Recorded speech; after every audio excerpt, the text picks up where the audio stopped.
و مزاح ہے یہ، ٹھیک ہے، اس کے اندر طنز بھی ہے، کچھ طنز ہوتا ہے اور کچھ کیا ہے مزاح، مطلب مذاق ٹائپ کا جو ہے نا، اس طریقے سے ہے یہ سبق، ٹھیک ہے، جس کے رائٹر کون ہیں؟ مرزا فرحت اللہ بیگ ہیں، دہلی ہندوستان میں پیدا ہوئے، اسکول اور کالج کی تعلیم وہیں سے حاصل کی، تعلیم سے فارغ ہو کر حیدرآباد دکن چلے گئے، یہ جو حیدرآباد اورر والا ہے نا ہندوستان والا، وہاں پہلے محکمہ تعلیم میں ملازم رہے، پھر محکمہ انتظامیہ میں ملازمت اختیار کر لی، جہاں ترقی کرتے کرتے اسسٹنٹ ہوم سیکریٹری کے عہدے تک پہنچے۔ ان کے مضامین میں مولوی نذیر احمد کی کہانی، کچھ میری کچھ ان کی زبانی۔ ڈپٹی نذیر احمد جو ہے نا، تو مولوی نذیر احمد بھی کہتے ہیں ان کو، مولانا نذیر احمد دہلوی نام ہے ان کا، تو ان کے اوپر انہوں نے جو ہے مضامین لکھے ہیں، تو کچھ ایک مضامین مطلب جو اس کتاب کے اندر درج ہے، بتایا ہوا ہے کہ مولوی نذیر احمد کی کہانی، کچھ میری کچھ ان کی زبانی، ان کے اوپر بھی جو ہے لکھا ہے۔ تو دہلی کا ایک یادگار مشاعرہ بہت مشہور ہے، دہلی کی بامحاورہ زبان، سنجیدہ ظرافت کے علاوہ واقعہ نگاری کے لحاظ سے بھی ان مضامین کو اردو نثر کے شہپاروں میں شمار کیا جاتا ہے۔ مرزا فرحت اللہ بیگ کے مضامین کے مجموعے مضامین فرحت کے نام سے شائع ہو چکے ہیں، ٹھیک ہے، یہ اگر آپ نے پڑھنا ہے تو اس کو سرچ کیجیے گا۔ کس کو کہتے ہیں یہ نا،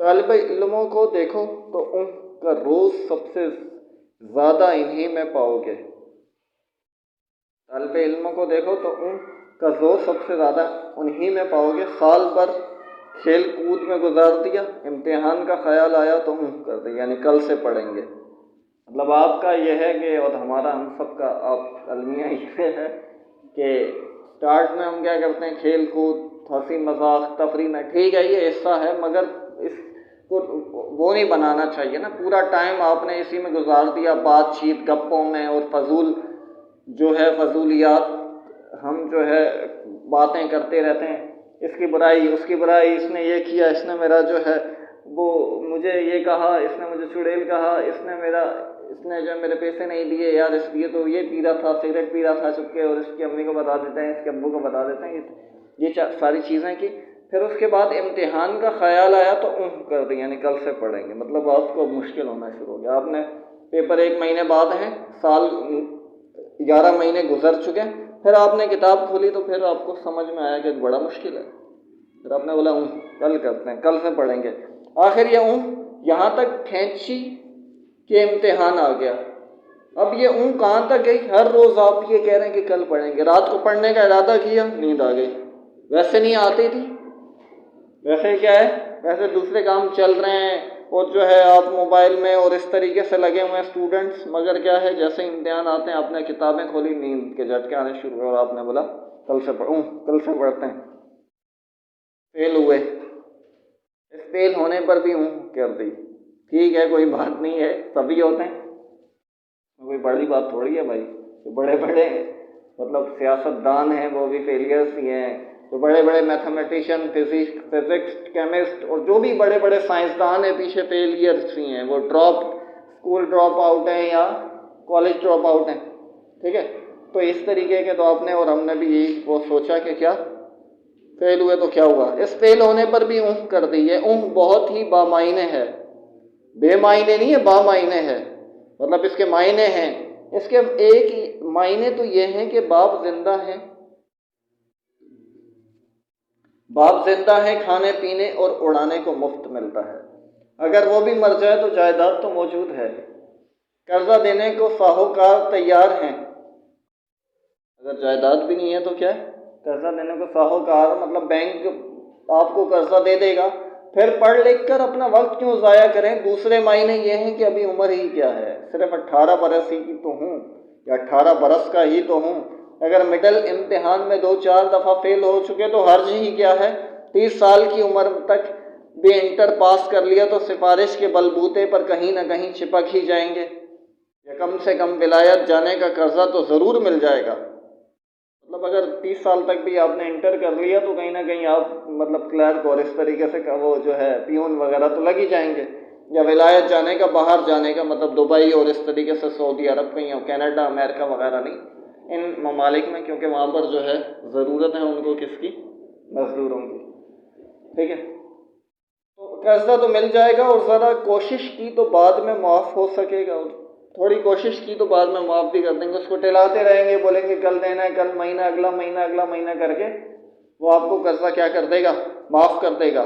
اس فیل ہونے پر ادھر انہوں نے اونہ کی، اس فیل ہونے پر ادھر انہوں نے اونہ کی، اور ادھر باپ ماں نے اونہ کی، انہوں نے بھی اونہ کی. انہوں نے کہا کہ کیا ہی بچے ہیں بھائی، کیا پیدا کر دی.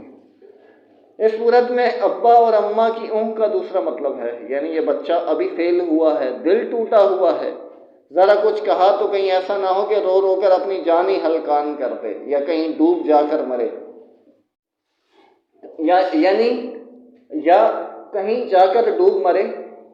مطلب پہلا تو ایک خیال یہ ہے والدین کا کہ اب آپ فیل ہو گئے، یا کوئی بھی فیل ہو گیا، کوئی بھی ایکس وائی زی کوئی بھی ہو سکتا ہے، تو والدین کیا کہتے ہیں کہ نہیں ابھی اس کو کچھ نہیں کہنا، ڈانٹنا بھی نہیں ہے، یا اس طریقے سے بھی نہیں ہے. چلیں ٹھیک ہے، ڈانٹنے کا تو ایک نہیں، ڈانٹیں اس وقت نہیں جب مطلب بچہ یا بچی محنت کر رہے ہوں. یہاں محنت ہی بغیر محنت کے ہی فیل ہو رہے ہیں، پھر اس پہ ڈانٹیں نہیں، کیونکہ بڑے ہلکان دل کا ہے، رو رو کر ہلکان نہ ہو جائے، کہیں چھلانگ نہ مار دے اوپر سے. غرض اس نے صاحبزادے یا صاحبزادی کی تعلیم کا خاتمہ بالخیر کر دیا. یہ یہاں پر انہوں نے صاحبزادہ ہی لکھا ہوا ہے، صاحبزادی کا نہیں لکھا ہوا. گھر والی کی اونہ سب سے خطرناک اونہ ہوتی ہے. کسی ماما پر خفا ہو رہی ہیں، وہ برابر جواب دے جاتی ہیں، یہ اونہ کر کے خاموش ہو جاتی ہیں. لیجئے نوکر شیر ہو گئے، گھر کا سارا انتظام درہم برہم خود ان کے اختیارات سلب، گھر کی حکومت ان سے چھن ماماؤں کے ہاتھ میں چلی گئی. کوئی چیز چوری ہو گئی، بیگم صاحبہ نے ادھر ادھر ڈھونڈا، کچھ تھوڑا بہت غل مچایا، آخر اونہ کر کے بیٹھ گئی. اب کیا ہے؟ پٹاری میں کتھا چھپا لیا، غائب. خرچ کی صندوقچی میں سے روپے پیسے غائب، صندوقوں میں سے کپڑے غائب. غرض رفتہ رفتہ سارے گھر کا صفایا ہو گیا ہے. ماما نے کوئی رکابی توڑ ڈالی، شکایت ہوئی، انہوں نے وہی اپنی اونہ کا استعمال کیا. مطلب ماما سے مراد یہاں پر جو ہے کوئی یعنی کہ نوکر یا ملازم ٹائپ کے ہیں. وہ کہہ رہے ہیں کہ کسی ماما پر خفا ہو رہی ہیں، وہ برابر جواب دیے جاتی ہے، یہ اونہ کر کے خاموش ہو جاتی ہیں جو بیگم صاحبہ ہیں. لیجئے نوکر شیر ہو گئے، گھر کا سارا انتظام درہم برہم خود ان کے اختیارات سلب، گھر کی حکومت ان سے چھن ماماؤں کے ہاتھ میں چلی گئی. مطلب جو نوکر چاکر اور اس طریقے سے جو ملازمائیں رکھی ہوئی ہیں، خانسامہ رکھے ہوئے ہیں. کوئی چیز چوری ہو گئی، بیگم صاحبہ نے ادھر ادھر ڈھونڈا، تھوڑا بہت شور مچایا، آخر اونہ کر کے بیٹھ گئی. کہ اب اس پہ بھروسہ، اس پہ تو الزام نہیں ڈال سکتے، یہ تو بہت پرانی ہے، یہ تو بہت پرانا ہے، یہ تو اپنے ہی گھر کا فرد ہے. غرض رفتہ رفتہ سارے گھر کا صفایا ہو گیا. ماما نے کوئی رکابی توڑ ڈالی، شکایت ہوئی، انہوں نے وہی اپنی اونہ کا استعمال کیا. نتیجہ یہ ہوا کہ تھوڑے ہی دنوں میں الماری کے پیچھے سے شیشے اور چینی کا اتنا ٹوٹا ہوا سامان نکلا کہ خاصے کئی صندوق بھر جائیں. بچے نے کوئلے سے دیواروں پر لکیریں کھینچی، دروازوں پر پینسل سے کیڑے مکوڑے بنائے. پہلے تو یہ تھوڑی بہت بگڑی، مطلب کس کے بارے میں؟ گھر والی کے بارے میں بول رہے ہیں. پھر اونہ کر کے کیا ہو گئی؟ خاموش ہو گئی. اب رہے میاں، تو ان کی اونہ سب سے زیادہ تیز ہے. بیوی کسی بات پر بگڑی، میاں اونہ کر کے باہر چلے گئے. مطلب انہوں نے کہا کہ بھائی یہاں چلنا ہے، آج یہ کپڑے دلوا دو، شادی ہو رہی ہے. مطلب پچھلی شادی میں الگ، اس شادی میں الگ. اور عورتوں کا تو یہی ہے کہ لڑکیوں کا نا کہ ہر شادی کے اندر جو ہے نئے کپڑے، نئے ڈریس، نئے چپل، اس نے بھی تو پہنے ہوئے ہیں، اور میں نے ایسا لینا ہے، اور اس طریقے سے. تو میاں کیا؟ اونہ کر کے باہر چلے گئے. ٹھیک ہے، صحیح ہے. ہاں یہ ضرور ہے کہ میاں بیوی کی یہ اونہ بعض دفعہ وہ کام کر جاتی ہے جو بڑے بڑے افلاطون صلاح کار بھی نہیں کر سکتے. بیوی کو غصہ آیا، میاں نے اونہ کر دی، چلو لڑائی کا خاتمہ ہوا. میاں کسی بات پر بگڑے، بیوی نے اونہ کر دی، میاں کا غصہ ٹھنڈا ہو گیا. اگر اونہ کی بجائے جواب دیا جاتا تو میاں کو گھر چھوڑنا اور بیوی کو میکے چھوڑ جانا پڑتا. ہر معاملے کی دو صورتیں ہیں، فتح یا شکست. اور دونوں صورتوں میں اونگ نقصان دہ ثابت ہوتی ہے۔ شکست پر جس نے اونگ کی، اس نے گویا شکست کو شکست نہ سمجھا۔ شکست پر جس نے اونگ سے مراد یہاں پر یہ ہے کہ ٹھیک ہے چلو مطلب آپ بیٹ ہو جائیں، اب آپ کو شکست ہو گئی ہے، آپ فیل ہو گئے ہیں، اب آپ اس سے سیکھیں، آپ کا ٹائم ضائع ہو چکا ہے، آپ کو ایک جھٹکا لگ چکا ہے، آپ کو ایک کک پڑ چکی ہے، ایک جگہ سے، 2 جگہوں سے، 3 جگہوں سے پڑ چکی ہے، پھر بھی آپ اونگ کر کے بیٹھ جائیں، سو جائیں، آرام کی نیند، چین کی نیند، کل دیکھا جائے گا، اور کل وہ آتی نہیں ہے۔ کل کون سی ہوتی ہے؟ اگر میں بولوں کل ٹیسٹ ہے، اب کون سی کل ہے؟ اب کوئی بھی کل نہیں ہے۔ یا میں بولوں گا کل ٹیسٹ دوں گا، اب کل آئے گی تو میں نے یہ تھوڑی بولا تھا کہ وہ 17 تاریخ ہے یا 18 تاریخ ہے۔ ٹھیک ہے، تو وہ شکست پر، فیل پر، ہار جانے پر اون جو ہے وہ بھی کیا ہے؟ اس کا مطلب یہ ہے کہ آپ نے ہار ہی نہیں سمجھی۔ اس ہار سمجھنا یا ہار جانا ایک الگ بات ہوتی ہے۔ اصل چیز یہ ہے کہ اس پہ آپ نے ہار کر جو کیا نا، تو آپ جو ہے بے پرواہ ہو گئے ہیں اس چیز سے، بے فکر ہو گئے ہیں، آپ نے بولا ٹھیک ہے بگاؤ 10 بار اور ہار جائیں گے۔ اصل یہ ہے کہ بھائی ہاریں، ٹھیک ہے، یہ ہارنا برا نہیں ہے، ہار کے دوبارہ سے اس سے جو ہے سیکھنا برا نہیں، سیکھنا برا ہے۔ آپ ہارے، آپ فیل ہوئے، اس سے کچھ نہیں سیکھ پائی آپ، اس سے کچھ نہیں سیکھ پائے آپ، یا میں نہیں سیکھ پایا تو پھر تو بیکار ہے، پھر میں کرتا رہ جاؤں گا۔ جس نے فتح پر کی، جس نے گویا اپنی ہمت کی قدر نہیں کی، جس نے فتح یاب ہو کر کامیاب ہو کر کی، اس نے اپنی ہمت کی قدر نہیں کی، وہ آج نہیں ڈوبا تو کل ڈوبے گا۔ جو فتح یاب ہو گیا، جو کامیاب ہو گیا، جو ایک رزلٹ میں جیت گیا، ایک میدان مار لیا اس نے کر دی۔ ان کا مطلب یہاں پر جو ہے اس کا شاید وہ اس کے تکبر میں آ جائے، میں ہی میں ہوں۔ اور یہ دنیا تو ایسی ہے کہ ہر قدم پر، ہر دوسرے دن آپ کو چیلنج، ہر دوسرا دن جنگ ہے، ہر دوسرا دن لڑائی ہے، ہر دوسرا دن کوئی نہ کوئی آپ کا ایسا امتحان ہے۔ آپ ایک امتحان میں پاس ہو کر، ایک جنگ میں فتح یاب ہو کر سمجھ رہے ہیں کہ میں نے کر دی، مطلب میں بڑا فنکار، میں بڑی فنکاری ہوں، میں بڑا ہی 30 مار خواہ ہوں، تو وہ اس کا مطلب کیا ہے کہ آج نہیں تو پھر کل تو ڈوبے گا، لازمی سی بات ہے، کیونکہ وہ جو آپ کا تکبر ہے وہ آپ کو کیا کرے گا؟ لے ڈوبے گا، یا آپ کا اوور کانفیڈنس جو ہے۔ دنیا میں وہی لوگ کچھ کر سکتے ہیں جو فتح کو فتح اور شکست کو شکست سمجھیں۔ فتح کو فتح سمجھ گیا، جو شکست کو شکست سمجھ گیا، وہی کامیاب ہوگا۔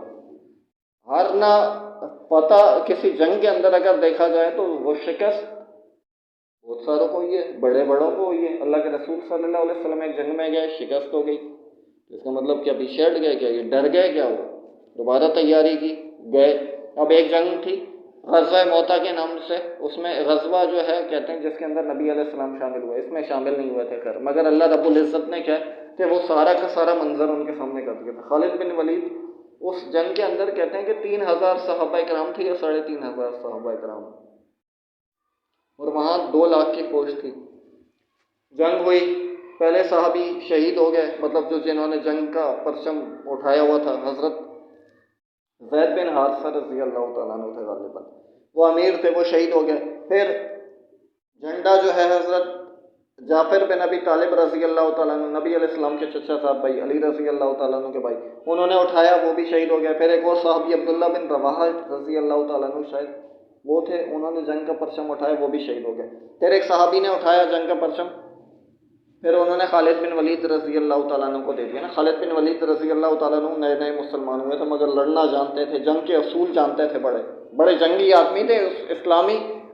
آپ کوئی بھی تاریخ کے اس سے دیکھیں تو کسی سے بھی پوچھیں جو تاریخ کو جانتا ہے تو وہ بتائے گا کہ خالد بن ولید بہترین جنگجو ہیں، اس سے بڑا کمانڈر شاید پیدا ہی نہیں ہوا انبیاء کرام کو ہٹا کے، تو وہ ایسے کمانڈر تھے بڑے زبردست، ان کو جنگی ٹیکنیکس، ان کو چالیں آتی تھی وہ کہ جنگ کا پاسا پلٹ جاتا تھا۔ اب وہ 3000 کا لشکر ہے، 3000 یہاں لوگ ہیں، وہاں 2 لاکھ کا لشکر ہے، جنگ ہوئی، ان کے ہاتھ سے کہتے ہیں کہ 9 تلواریں ٹوٹی، پھر اس کے بعد ایک یمن کی تلوار تھی، آخر دم تک وہ چلتی رہی نا، پھر وہ اپنا لشکر بچا کے واپس لائے۔ اب جب واپس لائے تو مدینہ والوں نے ان کو کنکر مارے کہ تم لوگ بھاگ کے آگے ہو، تو اللہ کے رسول صلی اللہ علیہ وسلم نے، مفہوم ہے، اللہ کے رسول صلی اللہ علیہ وسلم نے فرمایا کہ یہ بھاگ کے نہیں آئے، یہ تو اپنی جگہ پر آئے ہیں، جو مطلب جو کیا کہتے ہیں اس کو چوکی ہے، یا جو اس طریقے سے جو جگہ ہے وہاں پر آئے ہیں، اب تیاری کر کے دوبارہ جائیں گے ہم لوگ۔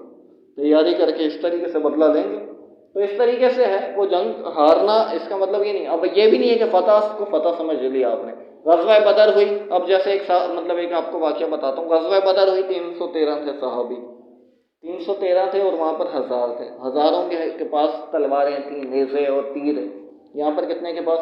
روایات میں آتا ہے شاید 2 کے پاس تھی صرف تلواریں، اور وہاں 1000 کے پاس۔ اب یہ جنگ کیسے جیت سکتے ہیں؟ وہاں تلواریں ہیں، کوئی ایسا نہیں، ڈنڈے بھی نہیں ہے کہ آپ بڑی بھائی فائٹر ہیں، تلواریں ہیں، وہ پڑے گی تو آپ کٹیں گے، ایسا نہیں ہے کہ یوں پڑے گی تو یوں لوہے کی تلواریں ہیں، وہ بنے آپ پڑ جائے گی تو پھر وہ آپ کو چیر کے دوسرے سائڈ سے نکلے گی وہ تلوار، اور وہ چلانے والے بھی ایسے نہیں ہلکے، بڑے بڑے فائٹرز تھے ان کے پاس نا، جنگجو تھے، مگر کہ اللہ رب العزت نے فرشتے بھیج دیے، جیت گئے، ان کا ایمان تازہ تھا، اللہ رب العزت نے مدد کی تو ان کا بھی ایمان تازہ تھا، جیت گئے۔ اب ایک جنگ ہوئی، کیا تھا، گزرتا گیا وقت گزرتا گیا، پھر مکہ بھی فتح ہو گیا۔ اب مکہ فتح ہوا تو لوگ، یہ جو آپ صورت پڑھتے ہیں نا، اذا جاء نصر اللہ والفتح ورأیت الناس يدخلون فی دین اللہ افواجا، لوگ فوج در فوج کیا ہونے شروع ہو گئے، مسلمان ہونے شروع ہو گئے۔ مکہ فتح ہونے کے بعد بہت سارے مسلمان ہوئے نا۔ اب ایک جنگ ہوئی، اس جنگ میں مسلمانوں کی تعداد بھی زیادہ، ان کے پاس تیر بھی زیادہ، جنگجو بھی ہیں اور تلواریں بھی ہیں۔ اب کچھ مسلمانوں کے دل میں آیا کہ آج تو ہم جیت لیں گے، آج ہم میدان کیا کر لیں گے، مار لیں گے، ہم بدر میں، ہم نے احد میں، ہم نے خندق میں جیت لیا، خیبر کے قلعے ہم نے اڑا دیے، تو یہ تو آج تو ہماری بازی ہے۔ ان کے دل میں یہی خیال آیا۔ پھر اللہ اب جن سے جنگ تھی نا، وہ کیا تھے، وہ کیا تھا، ہوازن سے، شاید کیا تھا، غزوہ ہوازن ہے یہ شاید، تو اس جگہ کے، اس قبیلے کے لوگوں کے بارے میں کہا جاتا ہے کہ وہ ایسے بلا کے تیر انداز تھے کہ ایک بھی تیر ضائع نہیں جاتا تھا، وہ تیر مارتے تھے تو ایک بھی تیر ضائع نہیں، مطلب جیسے یہاں سے آپ نے ڈراموں میں اور اس طریقے سے موویز میں دیکھا ہوگا، تیر مار رہے ہیں تو کوئی ادھر جا رہا ہے، کوئی ادھر جا رہا ہے، کوئی لگ بھی جاتا ہے، زیادہ تر لگ جاتے ہیں، زیادہ تر نہیں لگتے، کہتے ہیں کہ ایک بھی تیر ضائع نہیں ہوتا۔ ان کا ایسے تیر انداز تھے کہ ایک بھی تیر ان کا ضائع نہیں ہوتا تھا، ایسے نشانے باز تھے بلا کے۔ اب انہوں نے تیر برسائے، انہوں نے تیر برسائے تو کیا ہوا، ان پہ تیر برسے، اب یہ پیچھے ہٹنا شروع ہو گیا۔ پھر اللہ رب العزت قرآن میں فرماتے ہیں، مفہوم ہے کسی کیا تھا سورت کی آیت کا مفہوم ہے کہ اور ان پر جب ان کو یہ ہوا کہ جو ہے، مطلب یہ پورا ایک مفہوم ہے، اللہ کا بے شمار فرمائے کہ ان کو جب اس چیز نے جو ہے نا گھیرا کہ ہم تو بدر کے اندر اور دوسری جنگوں کے اندر بھی جیت گئے تھے، جب ہم تعداد میں زیادہ تھے، جب ان کو اپنی کثرت نے، ان کو اپنی کثرت پہ بڑا ناز تھا، کثرت مطلب کثیر تعداد میں زیادہ تھے تو ان کو بڑا ناز تھا، تو کیا ہوا، اللہ رب العزت نے ان پہ زمین تنگ کر دی، باوجود وسعت کے زمین تنگ ہو گئی، اتنی کھلی زمین ہے پھر بھی کیا ہو گئی، تنگ ہو گئی، وہ بھاگ رہے ہیں پیچھے، جگہ ہی نہیں مل رہی ہے، جہاں جا رہے تیر پڑ رہے ہیں، مگر اللہ کے رسول صلی اللہ علیہ وسلم وہاں پر ٹکے رہے، وہاں سے ہٹے نہیں، وہ سب پیچھے ہٹے، تقریباً صحابہ کرام بھی پیچھے ہٹے، مگر یہ کہ نبی علیہ السلام پیچھے نہیں ہٹے۔ تو وہ جو ہے وہاں پر کیا ہوا، اب وہاں پر یہ دیکھیں، ایک وہ نہیں ہے کہ ان کو تکبر یا اس طریقے سے تھا، صحابہ کرام بڑے زبردست انسان اس دنیا کے اندر، انبیاء کرام کے بعد صحابہ کرام ہی ہیں، امت مسلمہ کا یہی عقیدہ ہے، تو ان کے مطلب ایک آ جاتا ہے نا دل کے اندر، تو وہ اللہ رب العزت نے ان کو بتایا، پھر وہ آپ لوگوں کے لیے، ہمارے لیے بھی سبق ہے، وہ باوجود اپنی کثرت کے، باوجود زمین وسعت کے، ان پر کیا ہو گئی، تنگ ہو گئی، اور وہ جب ان کو کیا تھا، اپنی کثرت پہ کیا تھا، ناز تھا کہ آج ہم ہی ہمیں، تو اللہ نے مدد کی تھی نا اللہ پہ۔ اب جیسے موسیٰ علیہ السلام سے کسی نے پوچھا کہ بھائی آپ جو ہے اس وقت دنیا میں، قوم نے پوچھا کہ بھائی اس وقت دنیا میں سب سے علم والا کون ہے، موسیٰ علیہ السلام نے کیا کہا، میں ہوں۔ موسیٰ علیہ السلام ہی تھے، مطلب وہ اس وقت کے پیغمبر ہیں اور رسول ہیں جن پہ کتاب اتری ہوئی ہے، تو اس وقت تھے، مگر اب کیا ہوا، اب کہنا کیا چاہیے تھا، اشارہ کس کی طرف کرنا چاہیے تھا، اللہ کی طرف کرنا چاہیے تھا۔ اب آپ کسی جگہ پر پہنچے اور میں بولیں کہ بھائی میں ہوں، یہ میرے اس سے چل رہا ہے، میری قابلیت ہے۔ اب موسیٰ علیہ السلام نے یہ کہا کہ میں ہوں، تو اللہ رب العزت نے پھر وحی کے ذریعے بتایا کہ بھائی ہمارے ایک بندے ہیں جن کا نام کیا ہے، خضر علیہ السلام ہے، خضر ایک بندے ہیں، ان کو ہم نے وہ علم دیا جو آپ کو نہیں دیا، آپ ان کے پاس جائیں اور ان سے سیکھیں۔ پھر وہ ایک واقعہ ہے، تو مطلب اصل میں بتانے کا مقصد یہ ہے کہ وہاں پر کیا ہے، وہاں پر انہوں نے بتایا نا، تو اب یہ آپ کے لیے، ہمارے لیے سبق ہے، یہ جو واقعات ہیں صحابہ کرام کے، نبیوں کے، انبیاء کرام کے، قوموں کے، کہ ان پر عذاب آیا اس طریقے سے۔ شعیب علیہ السلام کی قوم کیا کرتی تھی، ناپ تول کی میں کمی کرتی تھی۔ اب جیسے آپ دیکھیں، یہاں پر جائیں آلو لینے کے لیے جائیں، 1 کلو آلو دے دیں، اب وہ آپ نے تھوڑا سی گردن گھمائی تو کم کر دے گا، وزن میں کمی کر دے گا، آلو خراب ڈال دے گا، امرود خراب ڈال دے گا۔ آپ نے پیسے کس کے خراب کے تو نہیں دیے نا، آپ نے تو صحیح کے دیے ہیں۔ بھئی اس نے 1 کلو کے لگائے ہوئے ہیں تو اس نے صحیح دینا ہے نا، غلط خراب تھوڑی لوں گا میں، ورنہ کہیں اور سے لے لوں اسی پیسوں میں۔ اس نے کیا کیا، آپ نے ادھر ادھر کیا زیادہ ڈالا تو بیچ میں خراب بھی ڈال دیا۔ کیوں؟ اس کا ایمان کس پر ہے؟ بے ایمانی پر ہے۔ اس کا رازق کون ہے؟ یہ ریڑھی ہے یا پیسے ہیں؟ جبکہ رازق تو اللہ ہے نا۔ تو جو فتح کو فتح اور شکست کو شکست سمجھیں دنیا میں، وہی لوگ کچھ کر سکتے ہیں۔ مطلب انہی کو جو ہے کہ فتح کے بعد بیٹھ نہیں جانا، یا ہاتھ پہ ہاتھ رکھ کے نہیں بیٹھ جانا، یا بڑے چوڑے میں نہیں آ جانا کہ میں ہی میں ہوں، یا شکست کے بعد یہ نہ ہو کہ آپ بولیں کہ بھائی ٹھیک ہے صحیح ہو جائے گی، اب بعد پھر شکست۔ اب رہے ان والے جو لاپرواہی سے شکست اور فتح کو برابر سمجھتے ہیں۔ ان والے مطلب جو لاپرواہ، جو بے پرواہ ہیں، وہ شکست اور فتح کو برابر سمجھتے ہیں۔ ان کا بس خدا ہی مالک ہے، دنیا سے اگر مٹ نہ جائیں گے تو کم از کم چوٹیاں ہمیشہ ضرور کھائیں گے۔ ٹھیک ہے، یہ اس کا وہ تھا